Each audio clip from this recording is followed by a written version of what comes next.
प्रतिकूल परिस्थिति के अंदर एक अनुकूल का संदेश लेकर आए हैं ये प्रकृति। अनुकूल माने भजन के लिए, अनुकूल माने और कुछ नहीं। जो देखो ये समय का तुम सदुपयोग करो, एक पल एक क्षण वृथा मत गंवाओ, हरि भजन करो, राग देश छोड़ो मन में, थोड़ा अपने को थोड़ा संयत करो, सहयोग करो परस्पर। राधा ने कितना कृपा करके सब व्यवस्था करके रखे हैं, कहीं जाने का आवश्यकता नहीं है, कुछ वस्तु मांगने का आवश्यकता नहीं है। मांगने का पहले आ जाता है, दे देते हैं। राधा रानी देते हैं, कोई नहीं देता है, राधा रानी देती है। अरे बेईमान बेईमान मत बनो, इतना सब दे रहे हैं राधा रानी, इतना कृपा कर रहे हैं, फिर भी तुम भजन नहीं करना चाहते हो। दिन नहीं रात नहीं, समय का तुम वृथा तुम दुरुपयोग कर रहे हो। इसके लिए तुमको बहुत कीमत चुकाना पड़ेगा, ये समझ लेना। अगर भजन करना चाहते हो तो समय के समय बहुत खराब आ रहा है। बस राधा रानी के चरण में वर्तमान समय सबके लिए मंगल प्रार्थना करो, देश के लिए मंगल प्रार्थना करो, राधा रानी चरण में मंगल प्रार्थना करो, वातावरण शांत हो जाए, चारों ओर मंगल का सूचना लेके राधा रानी की कृपा शक्ति आ जाए, ऐसी प्रार्थना करो। तत्सहित एक एक पल एक एक क्षण समय को वृथा मत गंवाओ, राग देश छोड़ो मन से, हरि नाम करो, हरि नाम करो, भजन करो, भजन करो। ये समय एक तरफ देखते में लगता है जैसे प्रतिकूल, बहुत ही प्रतिकूल। जो हम लोग हमारे 74 साल उम्र है, 74 साल में तो ऐसे समाज जीवन तो हमने, ऐसे अस्त व्यस्त जीवन तो हमने कभी देखा नहीं।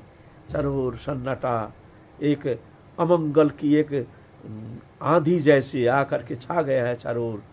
गरीब लोग हैं जो खाने पीने का कोई व्यवस्था नहीं, दिन मजदूर जो है काम नहीं मिल रहा है, बाहर जा नहीं पा रहा है। छोटे छोटे दुकानदार जो दुकानदारी करेंगे वो दुकान बंद करके कहाँ तक बैठे रहेंगे, उनके बाल बच्चे लेके कैसे जिएंगे, चिंता करो। और ऐसे प्रतिकूल परिस्थिति के अंदर भी देखो साधु के लिए कितना सुंदर एक शांत वातावरण, उसका दुरुपयोग मत करो, उसको उपयोग करो। छोड़ो मन से राग देश। वैष्णव के प्रति जिसका अनादर बुद्धि रहता है, देश बुद्धि रहता है, लाख भजन करने से भी कोई भजन काम नहीं करेगा। इसलिए राग देश छोड़ करके ये जो समय है इसका दुरुपयोग मत करो। सब बैठ जाओ, सब भजन करो, भजन करो, दिन नहीं रात नहीं, समय के यूटिलाइज करो। ना जाने ऐसे समय आगे आएगा कि नहीं, ऐसा है ना। तो हम लोगों का जो आलोच्य विषय है, अब नवमी तो श्रीरंग साधु पदाम्बुजे अतिधीर परमानंद बुद्धि गुणौ प्रसारति रुचि कृष्ण संकीर्तने आह्य कृति दुर्लभ भूतले। अवनमित क्षीर साधु पदाम्बुजे, इस विषय में आलोचना किए हैं। अतिधीर परमानंद बुद्धि गुरु, गुरुदेव के चरण में अतिधीर भगवत बुद्धि, साक्षात भगवान है, ऐसे बुद्धि लेकर के हरिभजन करने के लिए प्रवृत्त होना चाहिए। भगवत चरण में जितना परिमाण तुम्हारा भगवत बुद्धि, तत्त परिमाण तुम भगवत कृपा जो है वो अनुभव करने में समर्थ हो जाओगे। भगवत कृपा से ददामी बुद्धि जोगं तंग जनवामु पजानती थे, मैं बुद्धि देता हूँ। किसको देते हैं? ऐसे एकनिष्ठ भक्त के लिए अंतर्जामी रूप में। इसको कहते हैं चैत्य गुरु। ये जो ददामी बुद्धि जोगं, ये कौन है? ये बुद्धि कौन देते हैं? ये बुद्धि है चैत्य गुरु।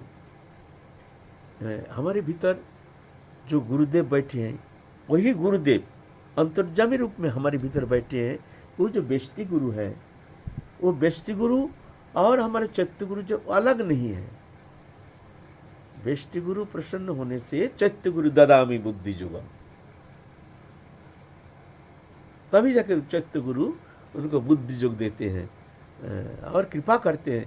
तेषांगे वो अनुकंपर्थो अहं ज्ञानजं तमो नाशयामि आत्मभावस्थो ज्ञानी दिवन भाष्यता। उनके अज्ञान जात अंधकार करने के लिए उनके भीतर में मैं बैठ जाता हूँ। श्री गुरुदेव करुणा करके, करुणा परवश होकर के गुरुदेव हमारे अंतर जगत में बैठ जाते हैं स्वयं। तेषांग एवं अनुकंपार्थ, अनुकंपार्थ माने उनको कृपा करने के लिए। किसको कृपा करने के लिए? जो गुरु चरण में परमानंद बुद्धि गुरु, माने गुरु को साक्षात भगवत बुद्धि करके गुरु चरण में अनन्य श्रद्धा लेकर के जो भजन में प्रवृत्त हुए हैं। तो गुरुदेव देखते हैं इसके द्वारा तो आगे बढ़ना स्वतंत्र चेष्टा के द्वारा तो ये संभव नहीं है। ये कैसे पार लगाएगा? जैसे छोटा बच्चा जाता है चलते चलते कहीं कांटा कंकड़ कीचड़ पानी ऐसा होता है ना, रास्ता को बेकार रास्ता, छोटा बच्चा माँ के हाथ पकड़ के जा रहे हैं कहीं, तो जहाँ बच्चा चल नहीं पाता है तो मैया क्या करते हैं न, उसको उठा के गोदी में लेकर के वो खराब रास्ता को पार कर देते हैं। तो ऐसा ही वो चैत्य गुरु जब देखते हैं जो ये जो हमारे शिष्य हैं, हमारे जो समर्पित हैं, हमारे चरण में जो समर्पित हैं, इसको कृपा करने के लिए जब ये चल नहीं पाता है तो तेषांग एवं अनुकंपार्थ, कृपा करने के लिए अहं अज्ञानाजं तमनाशयामि, उनके अज्ञान जातो अंधकार को मैं नाश कर देता हूँ, उनके भीतर मैं बैठ जाता हूँ। आत्मभावस्थो, भीतर में बैठ करके मैं ज्ञानी दिव्य भाष्यता, ज्ञान रूप भक्ति रूप प्रदीप को मैं प्रज्वलित कर देता हूँ, मैं करता हूँ। ऐसे गुरुनिष्ठ जो होता है, और ऐसे गुरुनिष्ठ नहीं है स्वतंत्र बुद्धि लेकर, स्वतंत्र विचारधारा लेकर, जो स्वतंत्र रूप से चलना चाहता है, कम से कम गुरुचरण में तो प्रार्थना करना चाहिए हृदय से, प्रभु हमको बुद्धि दो, प्रभु हमको बुद्धि दो, हमारे बुद्धि ठीक नहीं, तुम कृपा करो, तुम हमको बुद्धि दो, जिस बुद्धि के द्वारा मैं सही सही मार्ग अवलंबन करके मैं तुम्हारे चरण कमल सान्निध्य प्राप्त करने में समर्थ हो सकता हूँ। ये मेरे भगवान, मेरे गुरुदेव, मेरी प्रियतम, मेरे परमात्मा, मैं तुम्हारे शरण, ऐसा करके तो प्रार्थना तो कर सकते हो। कलियुग है ऐसे, कलियुग में ऐसे गुरु होगा, ऐसे शिष्य होगा, कैसे कल्याण होगा। तो ऐसे जो कम से कम इतना तो प्रार्थना करो हृदय से। गुरुदेव अंधा नहीं है, ऐसे नहीं है, सभी का ही एक निष्ठ भक्ति है, एक अनन्य बुद्धि है, परमानंद बुद्धि गुरु, एकदम साक्षात भगवती बुद्धिया, ऐसे बुद्धि लेकर के। और भाई इतना सौभाग्यशाली तो सब कोई नहीं हो पाता है पूर्व जन्म संस्कार बस। अरे प्रार्थना तो कर सकते हो। क्या तुमने एक दिन प्रार्थना किया हृदय से, हे गुरुदेव तुम्हारे चरण कमल में हमारे अनन्य निष्ठा की बहुत कमी है, पूर्व जन्म के संस्कार कारण मैं अति दुर्भागा हूँ, हे गुरुदेव मैं तुम्हारे शरणागत हूँ, प्रभु तुम हमको बुद्धि दो, मैं भ्रमित हूँ, मैं किस मार्ग अवलंबन करके मैं कैसे चलूं, जिस मार्ग में चल करके मैं तुम्हारे चरण कमल सान्निध्य प्राप्त करने में समर्थ हो सकता हूँ, ऐसा मार्ग हमको पता नहीं है प्रभु। हम भ्रमित होकर के संसार चक्र में घूम रहे हैं, अंधकार दिख रहा है, वातावरण चारों ओर परिस्थिति ऐसे अमंगल सूचना लेकर के आ रहा है, कहाँ जाऊं प्रभु, तुम कृपा करो हे नाथ। ऐसे ऐसे प्रार्थना तो करो एक बार, देखो प्रभु सुनते हैं कि नहीं। कहाँ, ये प्रार्थना तो दूर की बात है, सामने रहकर उनके मर्यादा नहीं, सामने रह करके उनके मर्यादा नहीं। पीड़ा का पीड़ा है ही नहीं, पीड़ा ही है नहीं। बाबा एक बात कहे, अच्छा वास्तव में हमारे भीतर में भगवत प्राप्ति के लिए वो उत्कंठा है ही नहीं। हम तो तृप्त हैं, अच्छा लग रहा है, खा रहे पी रहे हैं, सब मौज मस्ती है, हाँ नाम करते हैं, भजन करते हैं, ये एक नियम करना पड़ेगा, कर रहे हैं, उसमें रुचि नहीं, आग्रह नहीं, हुआ नहीं हुआ तो कोई बात नहीं, हुआ तो उतना आनंद नहीं, नहीं हुआ तो कोई कष्ट नहीं, बस आज इतना शंका हो गया, झोली रख दिया, हो गया। हमारे ये संसार चक्र से मुक्त होने के लिए, भगवत प्रेम सान्निध्य प्राप्ति के लिए हमारे भीतर वो उत्कंठा तो कम से कम होनी चाहिए, वो व्याकुलता तो होनी चाहिए, हो चाहे ना हो। हम में वो शक्ति हो चाहे ना हो, कम से कम अंतःकरण की स्थिति तो ऐसी होनी चाहिए, उसके लिए तो व्याकुलता होनी चाहिए। हाय हाय हाय हाय, हमारा समय बीते जा रहा है, ये नाथ हमारे दुर्लभ मानव जीवन बीते जा रहा है, हे कृष्ण हे गोविंद, मेरे समय बीते जा रहा है, हे गुरुदेव मैं क्या करूं, कहाँ जाऊं, तुम कृपा करो नाथ, मैं भ्रमित हूं। किं करमि क गच्छामि कस्यग्रे प्रपदाम्यहम्, किं करमि मैं क्या करूं, क गच्छामि मैं कहाँ जाऊं, कस्यग्रे प्रपदाम्यहम् मैं किसके पास जाकर के मैं ये वेदना को व्यक्त करूं, किसके सामने, सुनने वाला भी है नहीं। हे मेरे मंगलमय गुरुदेव, अमंगलहारी सर्व पापहारी दीनबंधु दीनो,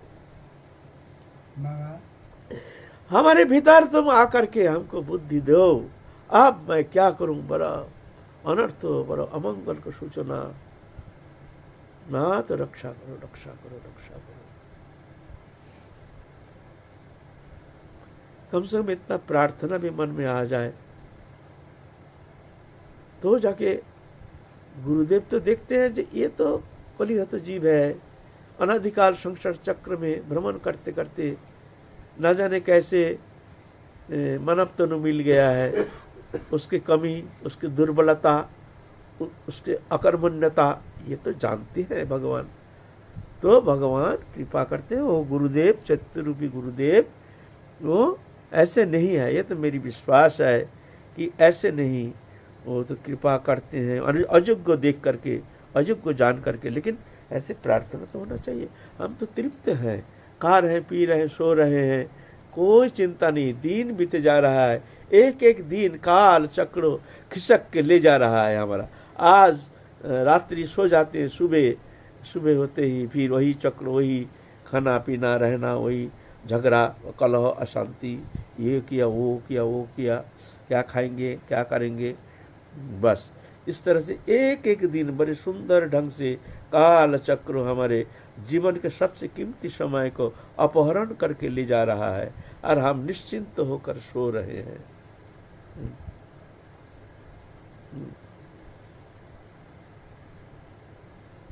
अनर्थ अर्थ देशं मूढ़ं विश्वस्तं वैदस्तरे जागृत विषयन्नं माम उद्धर दया पर।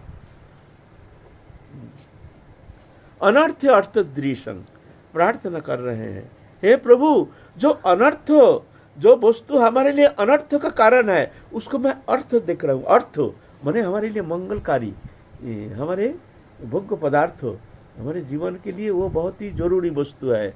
अनर्थ जो हमारे लिए सबसे अनर्थ, मान जश प्रतिष्ठा, खाना पीना, रहना, सुख समृद्धि, रुपया पैसा धन दौलत आदि जितना है ये सब अनर्थ का कारण है। तो ये अनर्थ अर्थ दिशंग, अनर्थ में मैं अर्थ दिख रहा हूँ, ये जैसे हमारे लिए मंगलप्रद है। मूढ़ं विश्वस्तं भयदस्थले, मूढ़ा, मूढ़ किसको कहते हैं, जो कि बुद्धि जिसका ठीक नहीं है, गलत बुद्धि, जो उल्टा समझते हैं, जो बोध होना चाहिए ये सत्य है उसको झूठ दिखता है, जो झूठ है उसको सत्य दिखता है। संसार में अनित्य संसार को नित्य दिखता है, और शरीर को ये तो माया है, प्रकृति है, इसको मैं अपना शरीर समझता हूँ, शरीर मैं हूँ, इसको कहते हैं मूढ़। अनर्थ अर्थ देशं मूढ़ं विश्वस्तं भयदस्थले, मूढ़ा भयदस्थले, जहाँ हमको भय पाना चाहिए रहने में, और वहाँ विश्वास करके अब निर्भय होकर वहाँ बसत कर रहे हैं, वह है संसार। इस संसार बड़ा भयावह, ये माया है, ये भ्रमित करके जीव को अपना स्वरूप भुला करके, माया में मोहित करके, कामना वासना प्रबल करके धीरे धीरे खींच करके ले जा रहा है, ले जाना चाहता है संसार की ओर। लेकिन मैं मूढ़ हूँ विश्वस्थांग भयद स्थले, जहाँ रहने से हमको भय होना चाहिए, चारों ओर अमंगल की सूचना। अरे जो हमारा परमात्मा, हमारे परम प्रियतम हो, हमारे जुगल किशोर, हमारी राधा रानी, उन कहाँ उनसे दूर रह करके ये मानव तनु तो मिल गया, लेकिन कहाँ उनको प्रेम प्राप्ति के लिए तो कहीं तो कोई दिखता ही नहीं है कुछ। और उसके लिए कोई उत्कंठा नहीं, कोई व्याकुलता नहीं है। और हम जहाँ भय पाना चाहिए संसार क्षेत्र, वहाँ विश्वस्थांग भयद स्थले, वहाँ विश्वास करके हम निडर होकर वहाँ विराजमान होकर के रह रहे। और क्या, जागृत विषयन, जहाँ हमको जागे रहना चाहिए वहाँ हम सो रहे हैं। माने भयंकर वहीं चोर डकायत को लुटेरा जहाँ रहता है, तुम कहीं जंगल में हो और वहाँ बहुत लुटेरा है, बहुत सारे हिंस्र जंतु जानवर है, ऐसे जंगल में तुम कहीं जा रहे हो रात के समय, तो तुमको नींद आएगी? नींद आएगी नहीं। क्यों? ना जाने को शेर आ गया, ना जाने भालू आ गया, ना जाने लुटेरा आ गया। तो जागृत विषयन, जहां हमको जागे रहना चाहिए, संसार है ऐसा। जागे रहना माने आत्मस्थ हो, अपने भगवत चिंतन, भगवत शरणागति, भगवत उपासना। ये संसार मायामय, ये मोहकारिणी है, ये कहाँ से कहाँ ले जाएगा। अनंत काल हम संसार चक्र में भ्रमित होकर के कैसे हमको मानवत्व मिल गया है, गुरु चरण सान्निध्य प्राप्त हो गया है, गुरु कृपा से भजन करने के लिए आए हैं। लेकिन जागे रहो, ये माया मोह ममता ये जैसे तुमको यहाँ से हटा करके बड़ी सुंदर तरीका से तुमको संसार चक्र में ले जा सकता है। जागे रहो। देखना ये अंतर जगत जो है ना, यहाँ इसका कोई प्रभाव नहीं पड़ना चाहिए। यहाँ जागे रहो, इसको कहे जागना। जागना क्या जी, ठीक ठीक चेतन शक्ति की जागृति। जो ये मायामय है संसार, यहाँ लेना ना देना मगन रहना, इसको कहते हैं जागना। लेकिन हम यहाँ जागृत विषयनम, हम यहाँ सो रहे हैं, निश्चिंत होकर सो रहे हैं, निश्चिंत, कोई चिंता ही, सो रहे हैं, अभी सो रहे हैं। लूटा जा रहा है, लूट रहा है, हमारा घर लूटे जा रहा है, घर लूटे जा रहा है। जागृत विषयन माम उद्धर दया परो। हे प्रभु, तुम कृपा करके हमको इस स्थिति में, ऐसे प्रतिकूल स्थिति में तुम हमको उद्धार करो। हे नाथ, ऐसे प्रार्थना करनी चाहिए। जागृत विषयन माम उद्धर दया परो। तो ऐसे परमानंद बुद्धि गुरु, ऐसे प्रार्थना लेकर के, प्रार्थना करते करते भजन करना चाहिए। जो समय मिल गया है, जितना समय है, ना जाने काल के दिन और खराब आ सकता है, ऐसे जानकर आज का दिन को सही ढंग से व्यवहार करो। एक पल, एक क्षण वृथा जाने मत दो। किसी भी स्थिति में कहीं झाँको मत, देखो मत। अखंड मुख में नाम, एकांत में बैठ करके भजन करो, यही मंगल है। और इतना सुंदर प्रतिकूल के अंदर अनुकूल का संकेत, ऐसे एकांतता, तुमको भजन करने का एक मौका मिल रहा है सुंदर। इसको विचार करके इसको व्यवहार करो। जय जय श्री राधे श्याम। बोलो। देश और धर्म की क्या चिंता जानी चाहिए? इधर जहाँ धर्म नहीं है वहाँ मंगल नहीं है, अमंगल है, अमंगल है, अमंगल है। धर्म के प्रति जिसका आदर बुद्धि नहीं है, उसके लिए अमंगल ही अमंगल है। धर्म ही रक्षा करता है। धर्म धारण करते हैं तो इसलिए उसको धर्म कहते हैं। भजन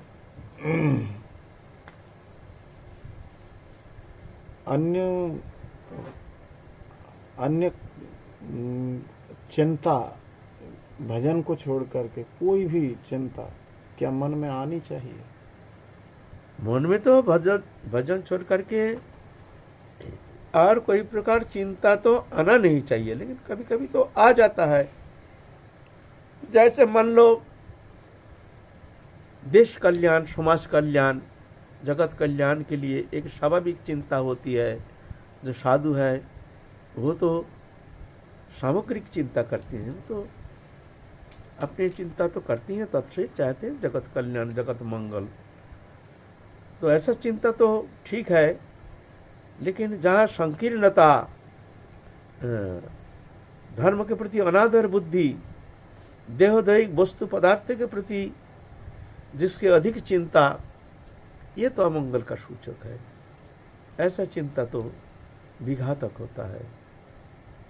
यदि हम इस बात पर छोड़ दें और इस बात पर निश्चिंत हो जाएं कि ये जो हो रहा है ये भगवान की इच्छा से ही हो रहा है, चाहे वो देश के लिए हो रहा हो देखो, या धर्म के लिए हो। हम देश के एक नागरिक हैं, नागरिक होने का कारण, और ये भारत भूमि है, हमारे सभ्यता की भूमि है, आर्य सभ्यता की भूमि है, हैं?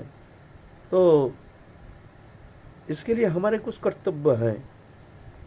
हम शरीर के द्वारा तो नहीं कर सकते हैं, क्योंकि हम सब कुछ परित्याग करके अब भजन करने के लिए आए हैं। लेकिन ये वाणी के द्वारा तो तुम कुछ सेवा कर सकते हो। हम ये जो यहाँ सेवा हो रही है, हमारे द्वारा तो कोई सेवा होती नहीं है, लेकिन एक सुंदर वाणी, एक मंगलमय संदेश, ये तो हम दे सकते हैं। जहाँ हमारे सामर्थ्य है, इसके द्वारा अगर किसी के भीतर थोड़ा सा चेतना शक्ति की जागृति हो जाए तो मंगल तो होगा ही। ये बात है। अच्छा, राधे।